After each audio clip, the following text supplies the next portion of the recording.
السلام علیکم ورحمۃ اللہ وبرکاتہ۔ امید کرتی ہوں کہ آپ اسٹوڈنٹ خیر و عافیت کے ساتھ ہوں گے۔ 2 سے 3 منٹ ہم باقی اسٹوڈنٹ کے جوائن کرنے کا انتظار کرتے ہیں اور پھر انشاءاللہ اپنی آج کی کلاس کا آغاز کرتے ہیں۔ جزاکم اللہ خیرا کثیرا واحسن الجزاء فی الدارین، آمین یا رب العالمین۔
السلام علیکم ورحمۃ اللہ وبرکاتہ۔ بسم اللہ الرحمن الرحیم، نحمده ونصلی علی رسوله الکریم، اما بعد فاعوذ باللہ من الشیطان الرجیم، بسم اللہ الرحمن الرحیم۔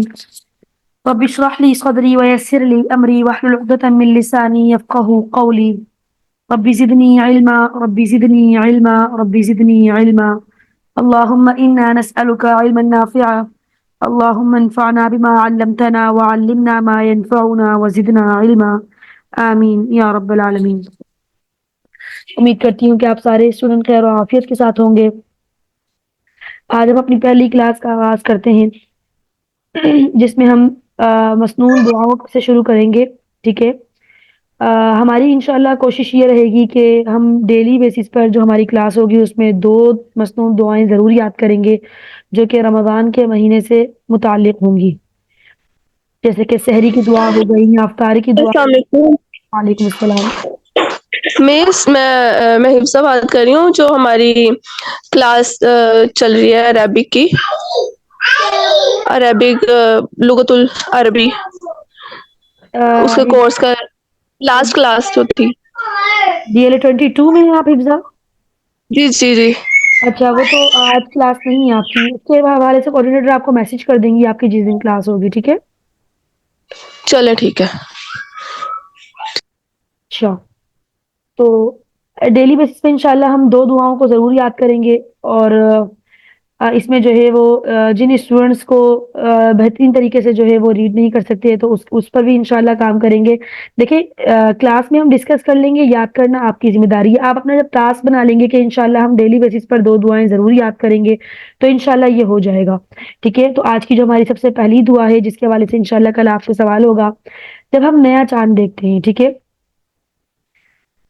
تو نیا چاند دیکھتے ہی کون سی دعا پڑھی جاتی ہے؟ اس کے حوالے سے اللہم اہلہ علینا بالیمن والایمان والسلامت والاسلام والتوفیق لما تحب وترضى ربی وربک اللہ، ٹھیک ہے۔ جب ہم جیسے ہی رمضان کا چاند یا عید کا چاند دیکھتے ہیں تو ہم دیکھتے ہی اس مسنون دعا کو پڑھیں۔ اس کے پڑھنے کی وجہ کیا ہے، اس کا ترجمہ کیا ہے، اگر ہم اس پر غور کریں گے تو مزید ہمیں دلچسپی ہوگی اس کو یاد کرنے میں بھی، ٹھیک ہے۔ یا الہی، اس چاند کو ہم پر برکت کے ساتھ اور ایمان و سلامتی کے ساتھ اور اسلام اور اس چیز کی توفیق کے ساتھ نکال جس سے تو راضی ہوتا ہے اور جس کو تو پسند کرتا ہے۔ اے پہلی رات کے چاند، میرا اور تیرا رب اللہ ہے، ٹھیک ہے۔ تو اس کا مطلب یہ ہے کہ ہم چاند کو دیکھتے ہی اپنی جو دعا کرتے ہیں وہ یہ کرتے ہیں کہ اے اللہ ہم سے تو راضی ہو جا، اس کو ایسی رات میں نکال جس سے آپ ہم سے راضی ہو جائیں. ٹھیک ہے، تو اس دعا کو ہم سب انشاءاللہ یاد کریں گے، اور کل کی کلاس میں آپ سے جو ہے وہ فردن اس دعا کو سنوں گی ضرور. بہترین طریقے سے اس کو یاد کریں. ٹھیک ہے، اللہم اہلہ علینا بالیمن والایمان والسلامت والاسلام والتوفیق لما تحب وترضى ربی وربک اللہ. وجیہہ آپ اس کو ایک مرتبہ ریڈ کر لیجئے.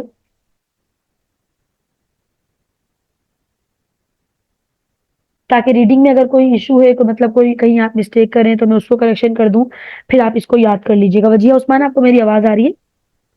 جی السلام علیکم. ہاں وعلیکم جی السلام. آ رہی ہے میڈم. جی ویسا آج ہماری کلاس نہیں ہے؟ نہیں لبنہ، ہماری کلاس نہیں ہے. ڈی ایل ایڈ 22 نہیں ہے، یہ نیا بیچ شروع ہوا ہوا ہے. آپ جی ڈی ایل ایڈ 22 کے جن اسٹوڈنٹ جوائن کیا ہوا ہے وہ لیو کر لیں. آپ لوگ کی جو بھی ایک کلاس جو ریمیننگ ہے اس کے حوالے سے کوآرڈینیٹر آپ کو میسج کر دیں گے. ویسا تھرسڈے کو نہیں ہوئی نا کلاس جو آپ کہہ رہی تھی؟ نہیں، فورس. میں نے آپ سے کہا تھا نا اچھا کوآرڈینیٹر میسج اوکے. کریں گی آپ کو. میسج نہیں آیا تو مطلب کلاس نہیں تھی. چلے ٹھیک ہے مس، تھینک یو. اپنی اسسمنٹ کی پریپریشن رکھیں. ٹھیک ہے، چلیں جی. وجیہہ جی عثمان، اس کو پڑھ لیجئے. اعوذ باللہ من الشیطان الرجیم، بسم اللہ الرحمن الرحیم. اللہم احلہ علینا بالیمن والایمان والسلامت والاسلام والتوفیق لما تحب وترضى ربی وربک اللہ. ماشاء اللہ. جی سیدہ نازیہ بطول، آپ ریڈ کریں.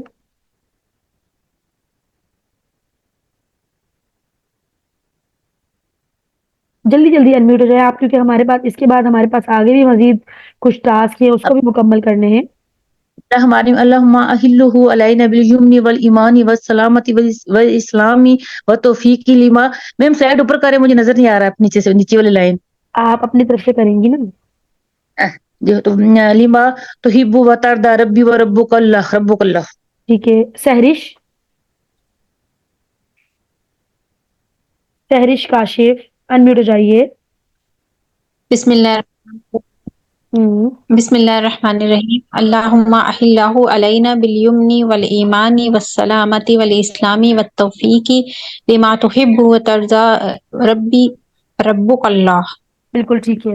دوسری ہماری جو دعا ہے، دیکھیں ضروری تو نہیں ہے کہ آپ مہینے کے شروع میں یا عید کا چاند ہی دیکھیں یا رمضان کا چاند ہی دیکھیں. اکثر ہم جب باہر نکلتے ہیں یا ہم جو ہے وہ صبح کا وقت جیسے ہی ہوتا ہے تو ہمارے ہونے سے پہلے جو ہے وہ چاند پر نظر پڑتی ہے نا. تو جب بھی آپ چاند دیکھیں تو آپ اپنے لیے جو مسنون دعا ہے وہ یہ کر سکتے ہیں: اعوذ باللہ من شر ھذا الغاسق. اعوذ باللہ من شر ھذا الغاسق. کیا ترجمہ ہے اس کا؟ میں اللہ رب العزت کی پناہ طلب کرتا ہوں یا کرتی ہوں اس تاریک ہو جانے والے کی برائی سے. ٹھیک ہے، اعوذ باللہ من شر ھذا الغاسق. پڑھیے وجیہہ.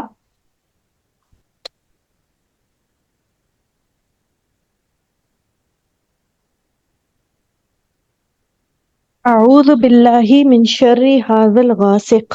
جی وجیہہ عثمان، آپ وہ تو نہیں ہے نا جی جو وجیہہ عثمان دوپہر کی ٹائمنگ میں 2:30 سے 3:30 بجے کی کلاس لیتی ہیں القرآنی کی؟ جی میں وہی ہوں. وجیہہ ہیں آپ کی آواز کیوں چینج ہے؟ جی میں وجیہہ نہیں ہوں. پتہ نہیں آپ کو کیوں چینج لگ رہی ہے، میں وجیہہ ہی ہوں.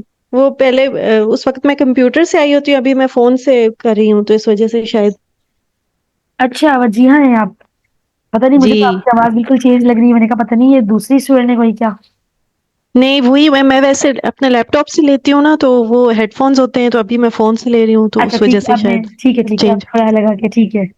اچھا جی سیدہ نازیہ، آپ پڑھے. اعوذ باللہ من شر ھذا الغاسق. ھذا الغاسق. جی سہرش کاشف.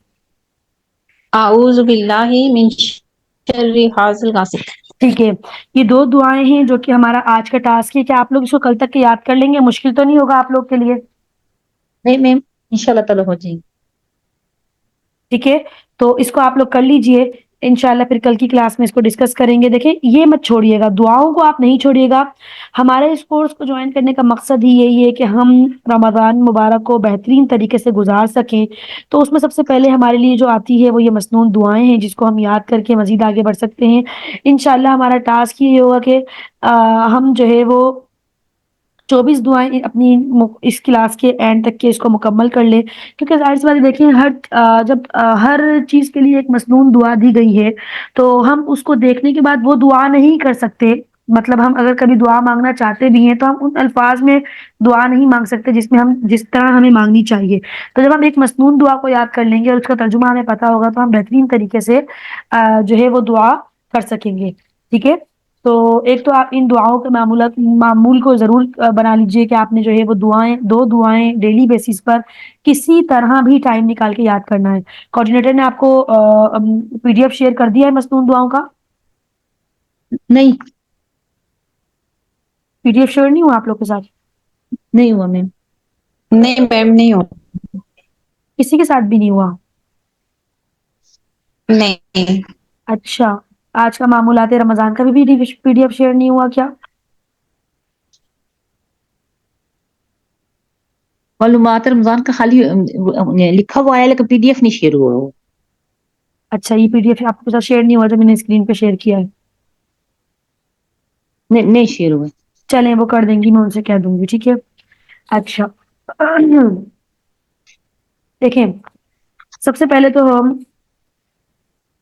پہلے تو میں آپ کو یہ بات کلیئر کر دوں کہ دیکھیں ظاہر سی بات ہے ہم مختلف طبقے سے تعلق رکھتے ہیں. ٹھیک ہے, میں اور آپ ہم ایک ہی طبقے کی ہوں یہ ضروری نہیں ہے. ٹھیک ہے, کوئی جو ہے وہ ائمہ میں سے کسی امام کو فالو کرتا ہے اور کوئی ائمہ میں سے کسی امام کو فالو کرتا ہے.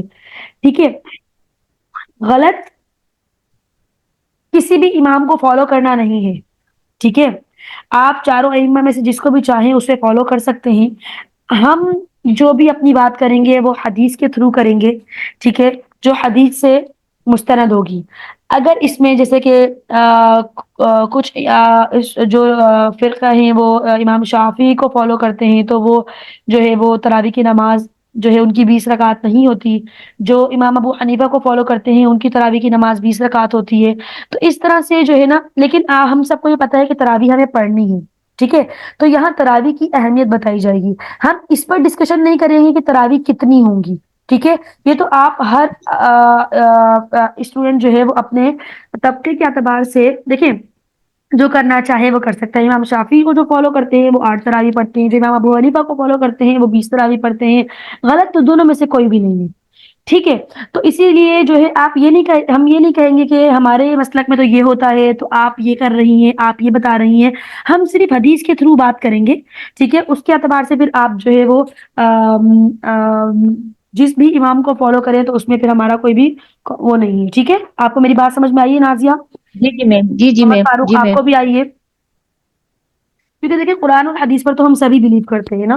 ٹھیک ہے, پھر اس کے بعد ان کی تشریح جس نے جس طرح سے آگے بیان کی ہوئی ہے تو اس میں اگر ہم اختلاف رکھتے بھی ہیں تو اس میں کوئی برائی نہیں ہے, کیونکہ ظاہر سی بات ہے چاروں ائمہ میں سے کسی بھی امام کو فالو کر لیں اس میں.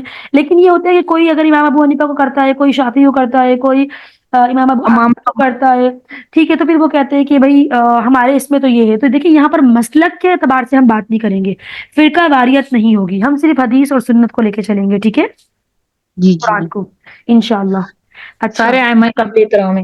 بالکل بالکل.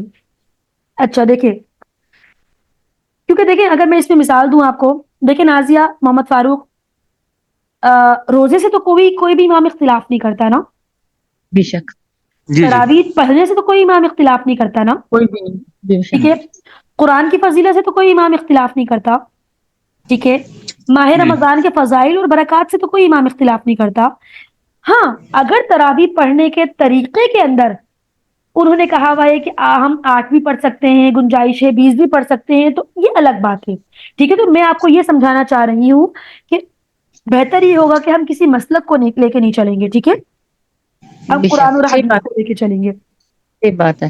اچھا چلے ہم اب آگے بڑھتے ہیں. بسم اللہ الرحمن الرحیم, اپنی آج کی کلاس کا آغاز کرتے ہیں. سب سے پہلے جو ہے وہ ہم ماہ رمضان کی فضائل اور برکات کے حوالے سے بات کریں گے کہ ہم جس مہینے کے لیے جو ہے وہ کب سے کوشش میں لگے ہوئے ہیں، ٹھیک ہے، جس مہینے کی جستجو میں ہم ہیں، جس کو ہم حاصل کرنا چاہتے ہیں، جس کی برکات کو حاصل کرنا چاہتے ہیں، وہ کون سا مہینہ ہے؟ عن ابی ہریرہ رضی اللہ عنہ قال قال رسول اللہ صلی اللہ علیہ وسلم اذا دخل رمضان فتحت ابواب الجنہ وغلقت ابواب جہنم وسلسلت الشیاطین۔ بخاری اور مسلم کی روایت ہے، حضرت ابو ہریرہ رضی اللہ تعالی عنہ سے روایت ہے کہ رسول اللہ صلی اللہ علیہ وسلم نے فرمایا کہ جب رمضان آتا ہے تو جنت کے دروازے کھول دیے جاتے ہیں اور دوزخ کے دروازے بند کر دیے جاتے ہیں اور شیاطین جکڑ دیے جاتے ہیں، ٹھیک ہے۔ اور ایک اور روایت میں ابواب جنت کے بجائے ابواب رحمت ہے، مراد اس سے جنت ہی ہے۔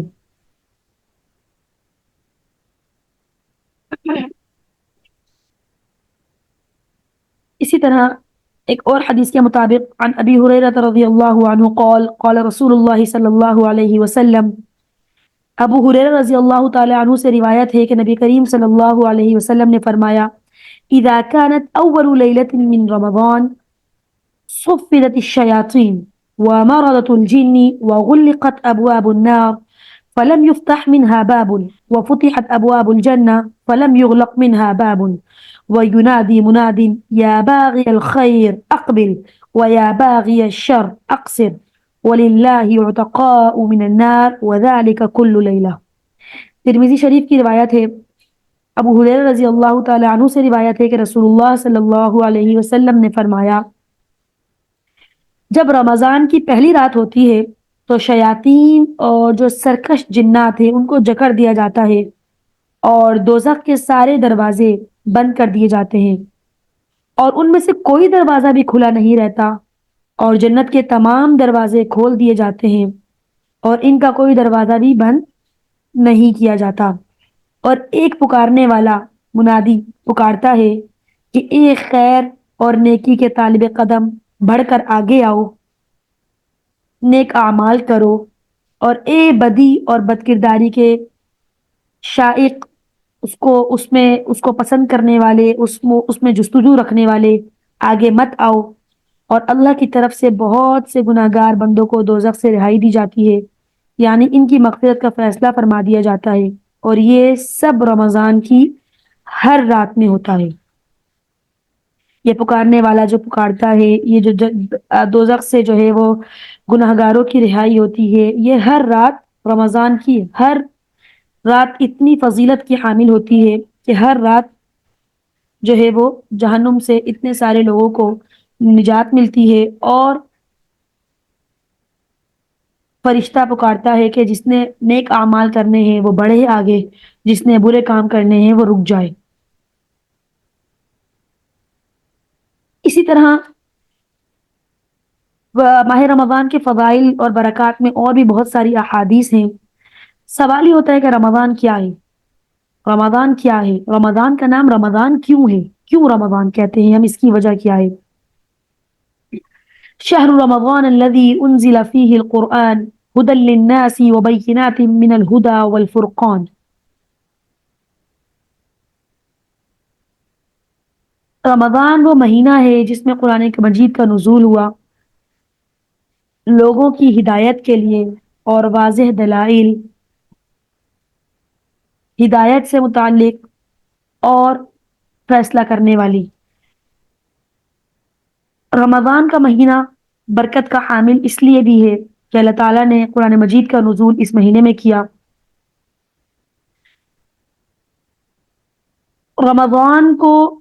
رمضان کہنے کی وجہ کیا ہے؟ یہ قمری مہینوں میں سے 9واں مہینہ ہے، اور اس کو جو رمضان کہا گیا یہ فعل رمض یرمض سے نکلا ہے۔ رمضان مصدر ہے، اس کا فعل جو ہے وہ رمض یرمض ہے۔ کیا ہے؟ فإنها ترمض الذنوب، کیا کرتا ہے وہ؟ ترمض الذنوب، گناہوں کو جلا دیتا ہے۔ رمض یرمض، جلا دینا۔ رمضان کا مہینہ کیا کرتا ہے؟ گناہوں کو جلا دیتا ہے، چونکہ اس مہینے میں یہ خصوصیت ہے کہ مسلمانوں کو گناہوں سے پاک صاف کر دیتا ہے، ان کے گناہوں کو جلا دیتا ہے، ان کے گناہوں کو، پچھلے گناہوں کو ختم کر دیتا ہے، اسی لیے اس کا نام رمضان رکھا گیا، اس کو رمضان کہا گیا۔ رمضان کی قدر و قیمت اور اس کی فضیلت، روزے کی فضیلت، اس کی قدر و قیمت اور اس کے صلے کے حوالے سے بات کی جائے اگر، کہ روزے دار کے لیے کیا صلہ ہوتا ہے، کیا اس کو جو ہے وہ اللہ تعالیٰ کی طرف سے اس کے لیے کیا انعام ہوتا ہے، کیا تحفہ ہوتا ہے۔ عن ابی ہریرہ رضی اللہ تعالی عنہ قال قال رسول اللہ صلی اللہ علیہ وسلم كل عمل ابن آدم يضاعف الحسنة بعشر أمثالها إلى 700 ضعف قال الله تعالى فإنه لي وأنا أجزي به۔ ابو ہریرہ رضی اللہ تعالی عنہ سے روایت ہے کہ رسول اللہ صلی اللہ علیہ وسلم نے فرمایا، روزے کی فضیلت اور قدر و قیمت بیان کرتے ہوئے ارشاد فرمایا کہ آدمی کے ہر اچھے عمل کا ثواب اسے 10 گنا سے 700 گنا تک بڑھا کر ملتا ہے رمضان کے مہینے میں۔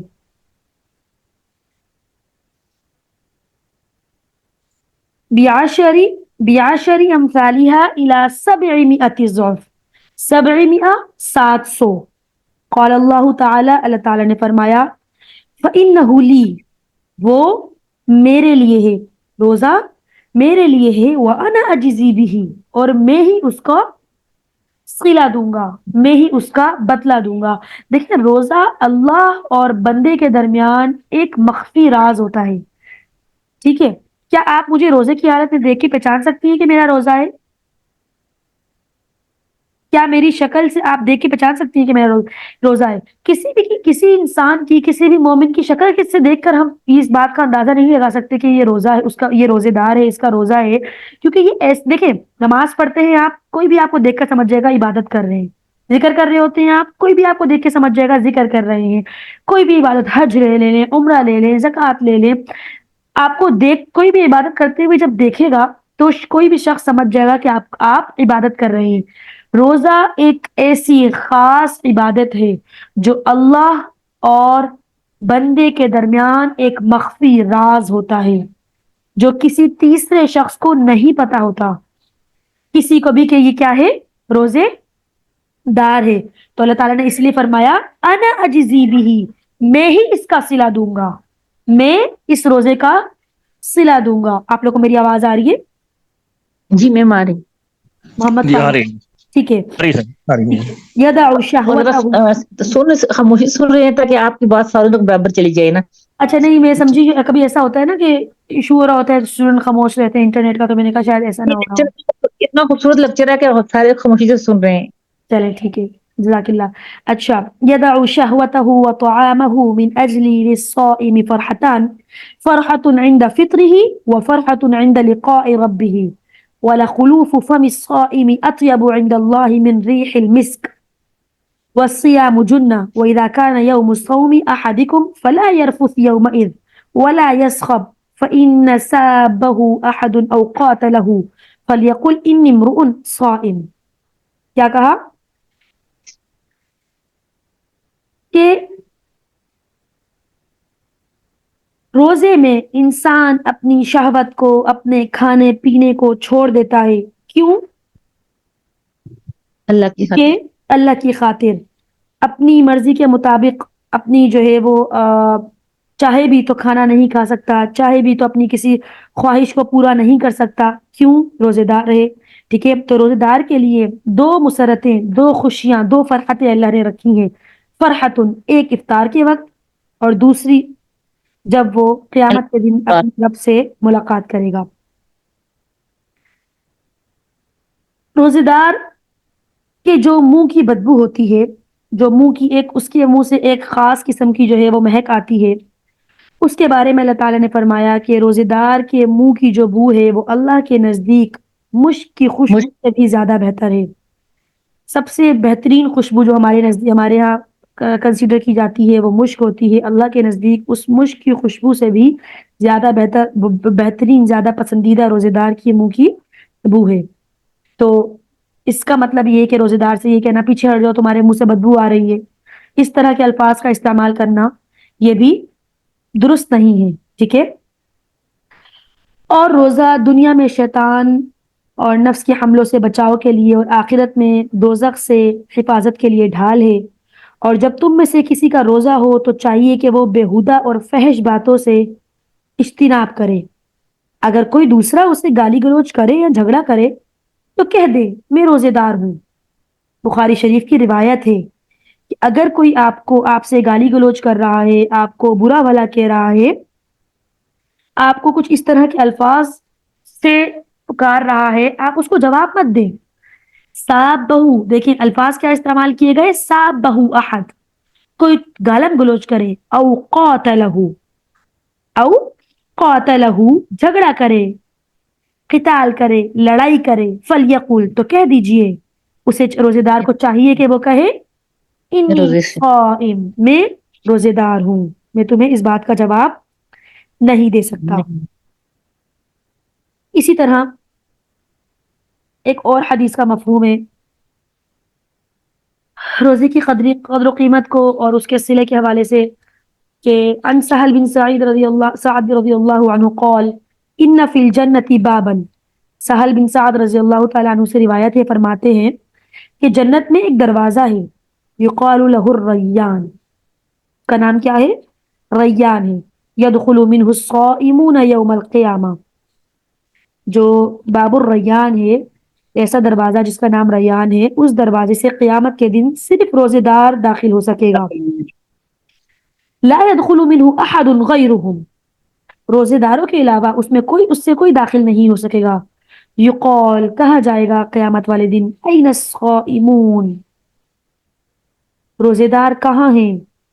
وہ بندے جو اللہ کے لیے روزے رکھا کرتے تھے، بھوک پیاس کی تکلیف اٹھایا کرتے تھے، وہ کہاں ہیں؟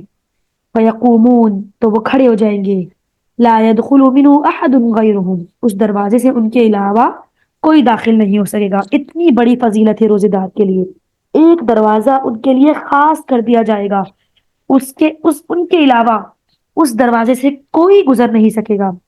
فَإِذَا دَخَلُوا، جب وہ داخل ہو جائیں گے، اُغْلِقَا، دروازہ بند کر دیا جائے گا، فَلَمْ يُدْخَلْ مِنْهُ أَحَدٌ، پھر کسی کا اس سے داخلہ نہیں ہو سکے گا۔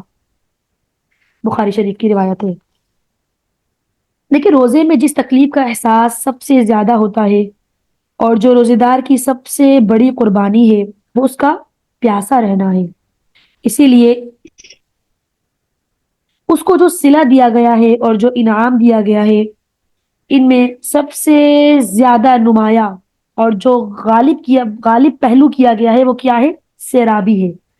اسی مناسبت سے جنت میں روزے داروں کے لیے جو داخلے کے لیے جو دروازہ مخصوص کیا گیا، مقرر کیا گیا، اس کی جو خاطر صفت ہے وہ کیا ہے، سیرابی، شادابی۔ ریان سیراب ہو جانا، شاداب ہو جانا، ریان کے لغوی معنی ہے پورا سیراب، بھرپور سیراب ہو جانا۔ اسی لیے اس دروازے کی یہ صفت لکھی گئی ہے جس سے روزے داروں کا داخلہ ہوگا۔ اور پھر اس کے بعد جب آگے پہنچیں گے، جنت میں پہنچیں گے، تو ظاہر سی بات ہے پھر اللہ تعالیٰ کے اتنے سارے انعامات ہوں گے، اس سے تو کوئی جو ہے وہ انکار نہیں ہے۔ خود اللہ تعالیٰ کا ارشاد ہے الصوم لی وانا اجزی بہ، اس سے پہلے جو میں نے حدیث ریڈ کی تھی اس میں کیا تھا کہ روزہ میرے لیے ہے، اللہ تعالیٰ کہہ رہے کہ بندہ جو روزہ رکھتا ہے وہ میرے لیے ہے اور اس کا صلہ میں خود اس کو دوں گا۔ اسی طرح ایک اور حدیث کی روایت ہے عن ابی امامہ رضی اللہ عنہ قال قال رسول اللہ صلی اللہ علیہ وسلم، عن ابی امامہ رضی اللہ عنہ قال، ابو امامہ رضی اللہ تعالی عنہ سے روایت ہے، قال فرماتے ہیں، قلت، میں نے کہا، یا رسول اللہ، اے رسول اللہ صلی اللہ علیہ وسلم، مرنی، مجھے حکم دیجئے، بِأَمْرٍ، ایسے کام کی، يَنْفَعُنِ اللَّهُ بِهِ، مجھے ایسے کام کرنے کا، ایسے عمل کرنے کا حکم فرمائیے جس سے اللہ تعالیٰ مجھے نفع دے۔ قال، نبی کریم صلی اللہ علیہ وآلہ وسلم نے فرمایا، علیک بالصیام فإنہ لا مثل لہ، کہ تمہیں چاہیے کہ تم روزہ رکھا کرو، اس کے مثل کوئی بھی عمل نہیں ہے۔ کہ اللہ تمہیں اس کا فائدہ دے، اللہ تمہیں اس کا نفع دے، تو تمہارے لیے بہتر یہ ہے کہ تم کیا کر لو؟ روزہ رکھو۔ نماز، روزہ، صدقہ، حج اور اللہ کی مخلوقات کی خدمت وغیرہ یہ سب اعمال صالحہ ہیں، ٹھیک ہے؟ لیکن روزہ جو ہے اس کا جو صلہ دینا ہے وہ اللہ تعالیٰ نے کے لیے اور اللہ تعالیٰ کے لیے اللہ تعالیٰ نے اپنے آپ کو مخصوص کیا کہ اس انسان کو اس کا صلہ میں دوں گا۔ اسی طرح عن عبد الله بن عمر رضي الله عنه أن رسول الله صلى الله عليه وسلم قال: الصيام والقرآن يشفعان للعبد، يقول الصيام: أي رب إني منعته الطعام والشهوات بالنهار فشفعني فيه، ويقول القرآن: منعته النوم بالليل فشفعني فيه، فيشفعان۔ حضرت عبداللہ بن عمر رضی اللہ تعالی عنہ سے روایت ہے کہ رسول اللہ صلی اللہ علیہ وسلم نے فرمایا، روزہ اور قرآن دونوں بندے کی سفارش کریں گے، یعنی اس بندے کی جو دن میں روزہ رکھے گا اور رات میں اللہ کے حضور میں کھڑے ہو کر اس کے کلام پاک پڑھے گا، قرآن مجید کی تلاوت کرے گا، روزہ عرض کرے گا: اے اللہ، اے میرے پروردگار، میں نے اس بندے کو کھانے پینے سے اور نفس کی خواہش سے پورے دن روکے رکھا، آج میری سفارش اس کے حق میں قبول کر لیجئے، اور اس کے ساتھ مغفرت اور رحمت والا معاملہ فرمائیے۔ قرآن کہے گا: اے اللہ، میں نے اس کو رات کو سونے سے، آرام کرنے سے روکے رکھا، خداوند آج اس کے حق میں میری سفارش قبول فرمائیے۔ چنانچہ روزہ اور قرآن دونوں کی سفارش اس بندے کے حق میں قبول فرمائی جائے گی۔ ہم میں سے کون خوش نصیب یہ اس چیز کا تصور نہیں کر سکتا؟ ضرور ہم یہ چاہیں گے کہ روزہ ہماری شفاعت کرے، ہم اس کی جو ہے اس کو مکمل طریقے سے جو ہے جو اس کے حقوق ہیں، جو اس کے فرائض ہیں، اس کو مکمل کرتے ہوئے روزہ رکھیں، جس کے لیے ہم نے آج کا سیشن بھی جوائن کیا ہے کہ ہم عبادت تو کرتے ہیں لیکن عبادت کے اندر جو ہمارے تھوڑی بہت اغلاط ہیں اس کی تصحیح ہو جائے، تاکہ ہم بھی رمضان المبارک کے اس مہینے کو جو 12 مہینوں میں ایک مرتبہ آتا ہے اس کو بہترین طریقے سے ادا کر سکیں۔ بے شک آپ سب کا مقصد بھی یہی ہوگا انشاءاللہ۔ رمضان کا ایک روزہ چھوڑنے کا نقصان جی میں کا رمضان میں بس کسی کو غصہ نہ ہے، بہت دیکھا ہے لوگوں کو غصہ آتا ہے روزہ رکھ کے، دیکھیں یہ چیز ان کی ختم ہونی چاہیے سر۔ دیکھیں نازیہ، روزہ رکھ کے غصہ کیوں آتا ہے؟ حالانکہ احادیث مبارکہ کے متعلق جو ہے وہ جس کو جو روزے میں بھی اپنے نفس پر قابو نہ رکھ سکا، نفس پر، دیکھیں شیطان تو رمضان کے مہینے میں ویسے ہی بند ہوتا ہے، اب ہمارے پاس جو دوسرا شیطان ہوتا ہے وہ ہمارا نفس ہوتا ہے۔ اگر ایک انسان اپنے نفس پہ بھی قابو نہیں کر سکتا تو وہ کیا کر سکتا ہے؟ ایک اپنے نفس پر جو قابو، میرے کامل لوگ ہوتے ہیں تو کہتے ہیں غصہ آ رہا ہے، میں نے کہا روزہ رکھا ہو، میں کہتی ہوتی ہوں روزہ رکھا ہوا، کہتے ہیں بس اصل میں غصہ روزے میں آتا ہے بھوک سے، میں نے کہا اس یہاں شیطان تو نہیں ہے، اس وقت جو آپ کے اندر کا ہے نا اس کو کنٹرول کریں۔ ایمان کی کمزوری ہے نا ہماری، کیوں؟ صحیح۔ کیا بھوک پیاس کے لیے روزہ رکھا ہے اس لیے غصہ آ رہا ہے؟ حالانکہ روزے میں تو ہر وقت خوشی ہونی چاہیے چہرے پر کہ ہم عبادت میں ہیں، سوتے ہوئے بھی عبادت، بیٹھے ہوئے بھی عبادت، کچھ نہ پڑھتے ہوئے بھی عبادت، نماز نہیں بھی پڑھ رہے، اس کا وقت نہیں ہے، نماز کا وقت نہیں ہے، ہم سو رہے ہیں، تھوڑا سا آرام کر رہے ہیں اپنا، وہ بھی عبادت میں، کیونکہ ہم ایک ابھی آپ کا عبادت کی حالت میں لیکچر لگ رہا ہے تو میں نے بٹھایا ہوا ہے، میں نے کہا میم کا لیکچر سنے آپ لوگ سارے نا، جب میں لیتی ہوں کلاس میں اپنے سارے لوگوں کو بٹھاتی ہوں، اس میں آج کی کلاس اسپیشل تو سنے لیکچر کہ غصہ نہیں آنا چاہیے، آپس میں نہ لڑیں، آپس میں بولیں نہ اسپیشل میں نے اس لیے بٹھایا ہوا ہے سب کو نا، میں نے کہا آپ کو بھی زیادہ بات ویلیو رکھتی ہے نا، کیونکہ دیکھیں نازیہ، کلکم راعٍ وکلکم مسئول عن رعیتہ، ٹھیک ہے؟ آپ اپنے گھر کے جب بڑے ہیں تو آپ سے سوال کیا جائے گا اپنے مسئول، اپنے جو ہے وہ رعیہ کے رعایا کے بارے میں، ٹھیک ہے؟ تو صرف ہم نے اچھا نہیں بننا، ہم نے باقی سب کو بھی اسی طرح سے جو ہے وہ کوشش کرنی ہے کہ ہم اپنے گھر والوں کو، باقی لوگوں کو بھی اسی طرح سے دین پر چلائیں جس طرح سے ہم ہیں، ٹھیک ہے؟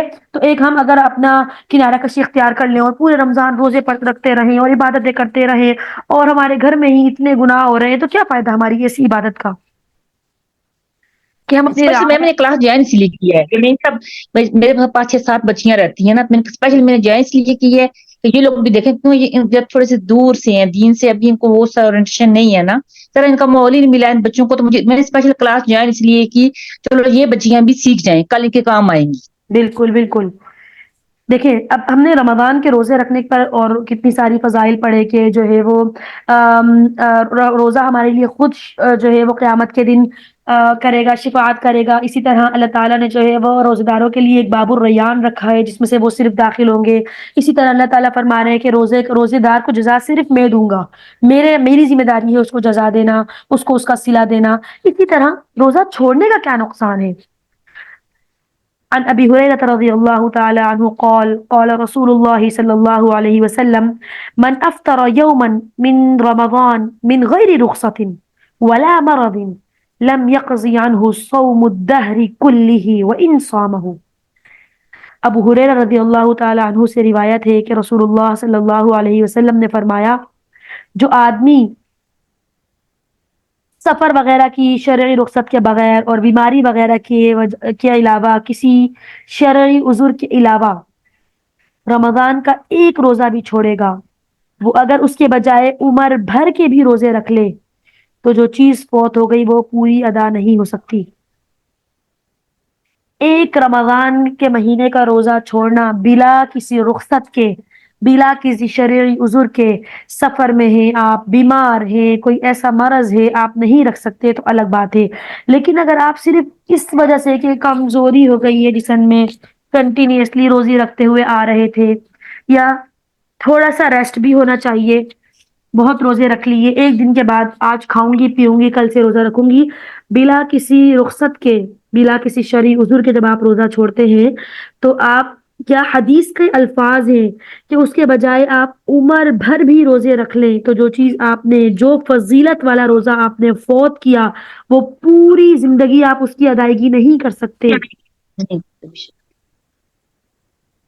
اس روزے کا نعمت بدل نہیں ملتا. بالکل کوئی نعمت بدل نہیں ہے اس کا. اسی طرح روزے میں جو ہے وہ جیسے سیدہ نے کہا کہ اکثر لوگ گناہ میں شریک ہوتے ہیں، غصہ کر رہے ہوتے ہیں، کہہ رہے ہوتے ہیں رمضان روزے کی حالت میں زیادہ غصہ آتا ہے. کیوں ہم گناہوں میں کیوں مرتکب ہوتے ہیں؟ ہم تو ایک طرف سے عبادت کر رہے ہیں، دوسری طرف سے گناہ کا ارتکاب کر رہے ہیں، ایسا کیوں ہے؟ عن ابي هريره رضي الله تعالى عنه قال قال رسول الله صلى الله عليه وسلم من لم يدع قول الزور والعمل به فليس لله حاجة في ان يدع طعامه وشرابه. استغفر الله. ابو ہریرہ رضی اللہ تعالیٰ عنہ سے روایت ہے کہ رسول اللہ صلی اللہ علیہ وسلم نے فرمایا کہ جو آدمی روزہ رکھتے ہوئے باطل کلام اور باطل کام نہ چھوڑے تو اللہ کو اس کے بھوکے پیاسے رہنے کی کوئی ضرورت نہیں ہے. نہ رہے وہ بھوکا پیاسا، نہ رکھے وہ روزہ، کیا فائدہ آپ اپنے اگر پیٹ کا فاقہ کاٹ رہے ہیں؟ عبادت آپ کی پیٹ کی، آپ کی زبان کی، آپ کی آنکھوں کی، آپ کے جسم کی، آپ کے پاؤں کی، آپ کی ہاتھ کی، صوم صیام دونوں ہونے چاہیے. حدیث کے الفاظ صحیح بخاری شریف کی روایت ہے کہ اللہ کو اس کے بھوکے پیاسے رہنے کی کوئی ضرورت نہیں ہے.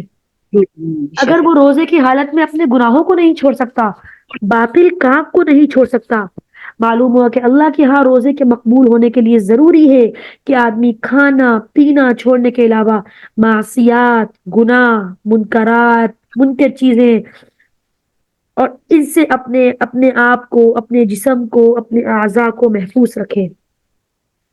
اگر کوئی شخص روزہ رکھے اور گناہ والے اعمال کرتا رہے تو اللہ تعالیٰ کو اس کے اس روزے کی کوئی پرواہ نہیں. اس روزے پر اللہ تعالیٰ نے اجر دینے کا وعدہ نہیں کیا. اس روزے پر اللہ تعالیٰ نے جو ہے وہ اس روزے کے لیے اللہ تعالیٰ نے جو یہ نہیں کہا کہ میں اس روزے کا اجر آپ کو خود دوں گا. یہ وہ روزہ ہے جس میں پیٹ کی بھوک کے ساتھ، جس میں منکرات کو چھوڑنے کے ساتھ، جس میں باطل اعمال کو چھوڑنے کے ساتھ، جس میں جھوٹ کو چھوڑنے کے ساتھ، جس میں غیبت کو چھوڑنے کے ساتھ، جس میں ہر برا کام چھوڑا جائے. تو انشاءاللہ ان سارے احادیث کو سننے کے بعد، ان سارے فضائل کو سننے کے بعد ارادہ کرتے ہیں اور اللہ تعالیٰ سے دعا کرتے ہیں کہ اللہ ہمارا صرف روزہ نہ ہو، ہمیں اس روزے کے اندر تمام منکرات سے، تمام برائیوں سے بچا، اور ہمیں ان برائیوں سے پر ان برائیوں کو چھوڑنے کا ایسا عادی کر دے کہ رمضان کے بعد بھی ہم ان گناہوں کے مرتکب نہ ہو سکے. آمین. انشاءاللہ. جب آپ بہترین طریقے سے روزہ رکھیں گے جس طرح کا روزہ اللہ تعالیٰ کو مطلوب ہے تو اللہ تعالیٰ انشاءاللہ ہماری دعاؤں کی قبولیت بھی کریں گے. ہمارے اتنے سارے معاملات جس میں ہم پریشان ہوتے ہیں اللہ تعالیٰ ان کو بھی ہم ان سارے مسائل کو بھی دور کریں گے. کیونکہ دیکھیں ہماری جو زندگی میں جو پریشانیاں ہیں نا ان ساری پریشانیوں کا مقصد جو ہے وہ ہماری دین سے دوری ہے. آپ سمجھیں اس بات کو یا نہ سمجھیں, دین سے دوری ہماری جو ہے ان ساری پریشانیوں کے, ان سارے مسائل کا, ان سارے اسباب کی وجہ ہے. رمضان شریف میں امت پر 5 خصوصی انعام جو اللہ تعالیٰ کی طرف سے کیے جاتے ہیں. حضرت ابو ہریرہ رضی اللہ تعالیٰ عنہ سے روایت ہے کہ رسول اللہ صلی اللہ علیہ وسلم نے فرمایا کہ رمضان شریف کے متعلق میری امت کو پر 5 خصوصی انعام کیے جاتے ہیں. 5 چیزیں دی گئی ہیں جو پہلی امتوں کو نہیں ملی. سب سے پہلی جو کہ میں نے آپ کو حدیث پاک میں جب ڈسکس کیا اس کے اندر بتایا کہ روزے دار کی منہ کی بدبو جو بھوک کی وجہ سے پیدا ہوتی ہے اللہ تعالیٰ کے نزدیک مشک سے بھی زیادہ پسندیدہ ہے. اسی طرح دوسری کیا فضیلت خصوصی انعام دیا گیا ہے روزے دار کو, ان کے لیے دریا کی مچھلیاں تک دعائے مغفرت کرتی ہیں اور افطار کے وقت تک کرتی رہتی ہیں. روزہ جیسے ہی انسان رکھتا ہے تب سے لے کر ایک جو گناہوں سے بالکل پاک مخلوق ہے, جب وہ کسی انسان کے لیے پورا دن دعا کرے گی تو کیا اللہ اس کی دعا کو قبول نہیں کرے گا؟ ضرور کرے گا, کیوں نہیں کرے گا. جنت ہر روز ان کے لیے سجائی جاتی ہے. پھر حق تعالی شانہ فرماتے ہیں کہ قریب ہے کہ میرے بندے دنیا کی مشقتیں اپنے اوپر سے پھینک کر تیری طرف آئیں گے اے جنت. اس ماہ مبارک میں سرکش شیاطین قید کر دیے جاتے ہیں. انسان گناہ نہیں کر سکتا سوائے اس کا نفس جو جس گناہ کے لیے اس کو ابھارے. رمضان کی آخری راتوں میں روزے داروں کے لیے مغفرت کی جاتی ہے.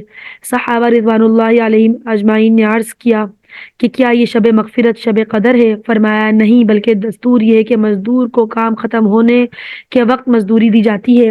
اسی طرح جب پورا مہینہ روزے دار روزے رکھتا ہے تو اس کی روزے کی جو اجرت ہے وہ اس کو آخری 10 دنوں میں دی جاتی ہے. تو جب ہم بہترین طریقے سے اپنی 20 دن گزاریں گے تو ظاہر سی بات ہے انشاءاللہ اللہ تعالیٰ ہمیں اس قابل کریں گے کہ ہم آخری 10 راتوں میں اپنی مغفرت کروا سکیں, اپنی عبادت کو قبول کروا سکیں. بشرط انسان ہونے کے ہم کہیں نہ کہیں غلطی کر جاتے ہیں, کہیں نہ کہیں ہم سے کوئی نہ کوئی بھول چوک ہو ہی جاتی ہے. اللہ تعالیٰ ہمارے ان خطا کو جو ہے خطاؤں کو معاف کرنے والے ہیں. ہماری نیت کا خالص ہونا بہت ضروری ہے. قال رسول اللہ صلی اللہ علیہ وسلم انما الاعمال بالنیات, تمام اعمال کا دار و مدار نیت پر ہے. جیسا انسان نیت کرتا ہے اس کو ویسا ہی اجر و ثواب ملتا ہے, ویسا ہی بدلہ ملتا ہے. آپ نے اکثر احادیث میں سنا ہے جو کہ میں نے ابھی بھی ڈسکس کیا کہ منہ کی بدبو, منہ کی بدبو, منہ کی بدبو. اکثر لوگ کہتے ہیں جاؤ ٹوتھ پیسٹ کر کے آؤ, تمہارے منہ سے بدبو آ رہی ہے. حالانکہ وہ مسواک کر بھی لے تب بھی اس کے منہ کی جو بدبو ہے جس کو حدیث میں خلوف کہا گیا وہ معدے کے خالی ہونے سے پیدا ہوتی ہے. جب انسان بھوکا کیوں رہتا ہے؟ اللہ کے لیے. پیاسا کیوں رہتا ہے؟ اللہ کے لیے. اس بھوک اور پیاس کو جھیلتے جھیلتے جو اس کا معدہ جو ہر وقت پورا دن خالی رہتا ہے اس سے جو یہ خاص قسم کی بو بنتی ہے جو اس کے منہ سے آتی ہے, یہ وہ کے بارے میں اللہ تعالیٰ نے فرمایا کہ مجھے یہ مشک سے بھی زیادہ پسندیدہ ہے. ہم ماہ رمضان میں جن اعمال کا, جن دعاؤں کا, جن اعمال صالحہ کا ارتکاب کریں ان کو اپنی روٹین میں لائیں.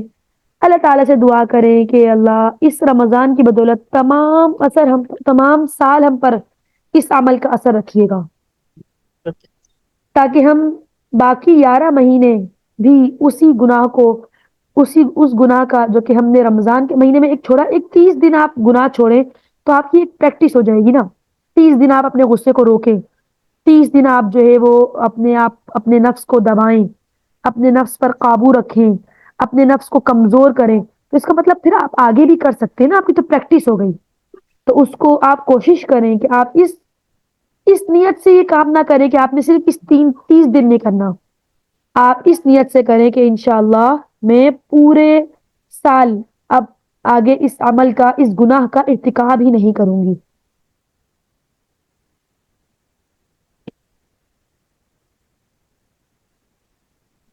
روزہ کیوں رکھا گیا، روزہ کیوں مقرر کیا اللہ تعالیٰ نے انسان کے لیے؟ اس کی کچھ وجوہات ہیں. روزے سے انسان کی عقل اور کا جو انسان کے نفس پر جو اس کی عقل کا پورا تسلط ہوتا ہے، غلبہ ہے، وہ ٹوٹ جاتا ہے. ہم کیوں کہتے ہیں بار بار نفس کو روکیں، نفس کو اپنے دبائیں، نفس کو برداشت کرنے کا سکھائیں؟ ہم پورا سال تو یہ نہیں کرتے. تو روزے کی صفت ایسی ہے کہ اس کے بعد انسان اپنے نفس کو دبانے کی کوشش کرتا ہے، جس کے لیے اللہ تعالیٰ نے قرآن مجید میں بھی ارشاد فرمایا کہ روزے کی خشیت اور تقوی کی صفت انسان میں جب پیدا ہوتی ہے تو کیا فرمایا؟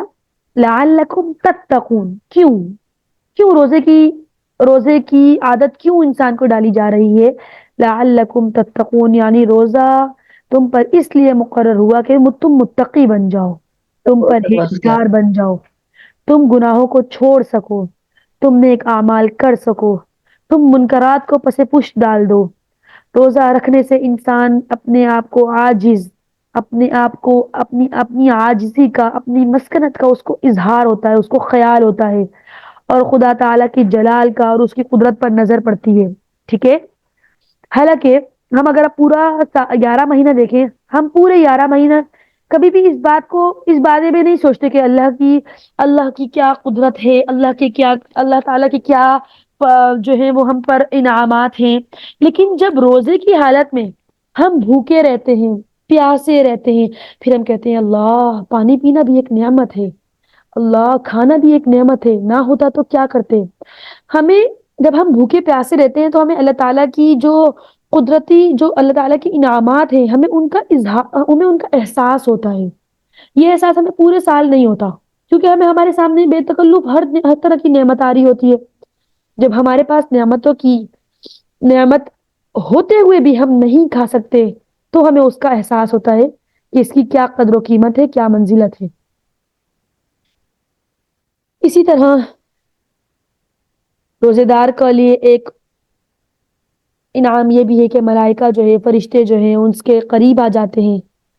اللہ تعالیٰ کی شکر گزاری کا موقع ملتا ہے انسان کو، روزے میں اچھے اعمال کرتا ہے. انسانی ہمدردی کا ایک جستجو، ایک ابھار پیدا ہوتا ہے. آپ اگر پورے 11 مہینے پہ اپنے غور کریں تو کبھی بھی آپ کو جو ہے وہ ہمدردی، وہ کھانا کھلانے کی جستجو، وہ کسی کی مدد کرنا کا احساس پورے باقی مہینوں میں نہیں ہوتا جتنا آپ کو رمضان کے ایک مہینے میں ہوتا ہے. تو روزہ جو ہے وہ انسان کو ان وجوہات کے لیے خاص کر دیتا ہے.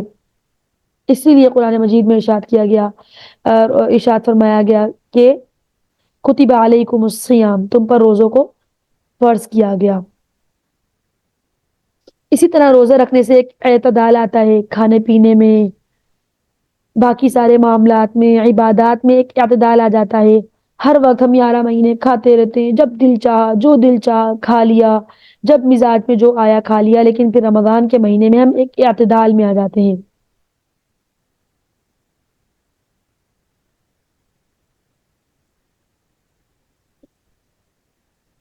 لہذا میم جی شبان میں جو روزے استقبال رمضان کے لیے، جو شبان میں ہم روزے رکھتے ہیں وہ بھی استقبال رمضان کے لیے ہے نا. بالکل. دیکھیں حدیث پاک کا مفہوم ہے.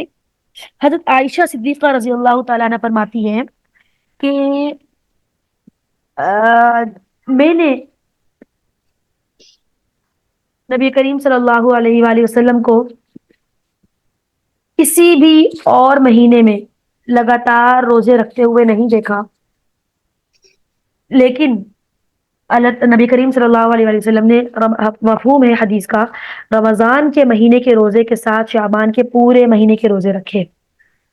کیوں رکھے؟ 2 مہینے لگاتار روزے رکھا کرتے تھے اور ان کے معمول تھا. پھر کبھی کبھار ایسا کرتے تھے کہ بیچ میں کبھی روزہ چھوڑ دیتے تھے کہ اللہ تعالیٰ رمضان کے مہینے کے ساتھ شعبان کے روزے کو بھی فرض نہ کر دیں، امت پر مشکل ہو جائے گی.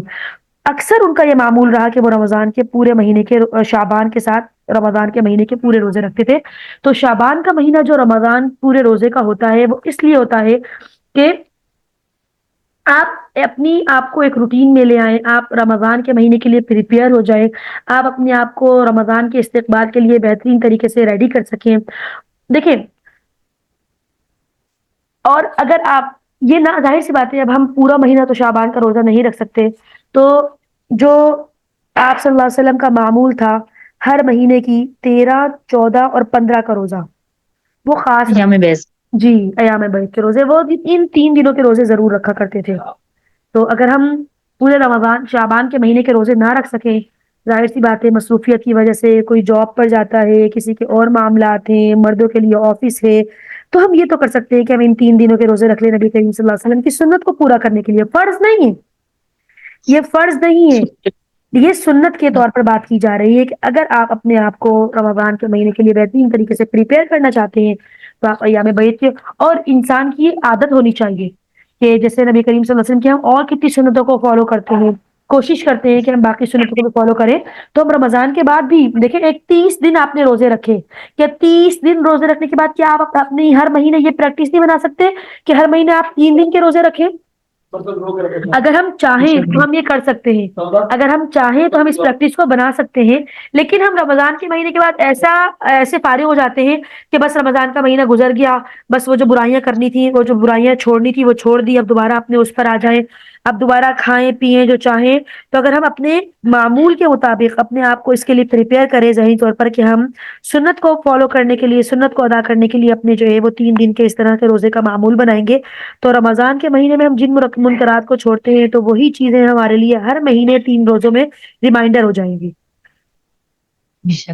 یہ تھا کہ میم شعبان کا فضیلت بھی بہت ہے، نبی پاک کے روزوں کا بہت نبی پاک اہتمام فرماتے تھے، لیکن امت کے تم نے آسانی کی ہے نا، اس میں آپ دیکھیے رکھیں سیدہ، کیونکہ ہاں بالکل، شعبان کے روزوں کی فضیلت تو بہت زیادہ ہے، شعبان کے مہینے میں بھی عبادت کی فضیلت بھی بہت زیادہ ہے، کیونکہ شعبان کا مہینہ رمضان سے جو پہلے شعبان کا مہینہ ہے وہ عبادت کے اعتبار نبی سے، پاک افضائی کے اعتبار سے بھی بہت زیادہ ہے. لیکن پھر وہ کچھ آسانی کی ہے نا امت کے لیے. زیادہ، لیکن امت نے اتنی زیادہ بدعات کی ہے، اتنی زیادہ جو ہے اس کے اندر منکرات کو ایڈ کیا ہے، اتنا کچھ ایڈ کر دیا گیا کہ اس کے بعد پھر ہجوم بنا کر عبادت کرنا بھی جو ہے وہ کر دیا گیا کہ اگر آپ اس میں ہجوم کے ساتھ عبادت بھی کرتے ہیں تو بھی یہ آپ کے لیے جائز نہیں ہے.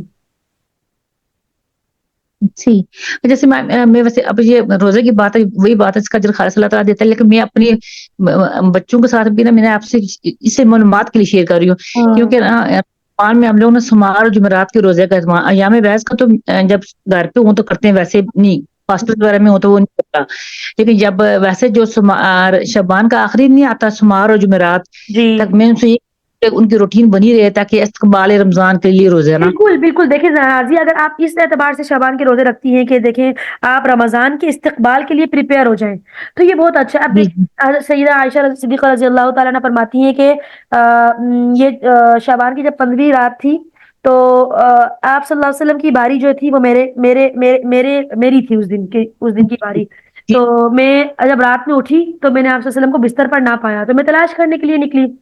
جب میں نے، وہ جنت البقیع میں. ہاں، تو جنت البقیع میں جو ہے آپ صلی اللہ علیہ وسلم بیٹھے ہوئے دعا مانگ رہے تھے.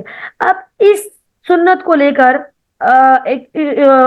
ہم انسانوں نے اس میں اتنا غلو کر لیا ہے، اتنا زیادہ اس میں وہ کر لیا ہے کہ ہجوم کے ہجوم جو ہے وہ 15 شعبان کی رات کو جو ہے وہ نماز پڑھ رہے ہوں یا نہ پڑھ رہے ہوں، جنت میں ضرور وہ اس میں قبرستان میں ضرور جا رہے ہوتے ہیں. کیوں ایسا کیوں ہے؟ ایسا تو نہیں ہے، آپ صلی اللہ علیہ وسلم سارے صحابہ کو تو نہیں لے کر گئے تھے. تو یہ ہے کہ آپ عبادت کے طور پر اس کو رکھیں، لیکن اس کو سنت کے طور پر اس کو رکھیں، لیکن اس طرح سے پورے جو ہجوم کے ہجوم بنا کر نکلنا کہ یہ ضرور کرنا ہے، عشاء کی نماز نہیں پڑھی لیکن قبرستان میں جا کے مردوں سے مل کے آنا ہے، تو یہ چیز صحیح نہیں ہے نا. اور میم دوسرا جو اس میں ہم لوگ پڑھتے صلاۃ الخیر،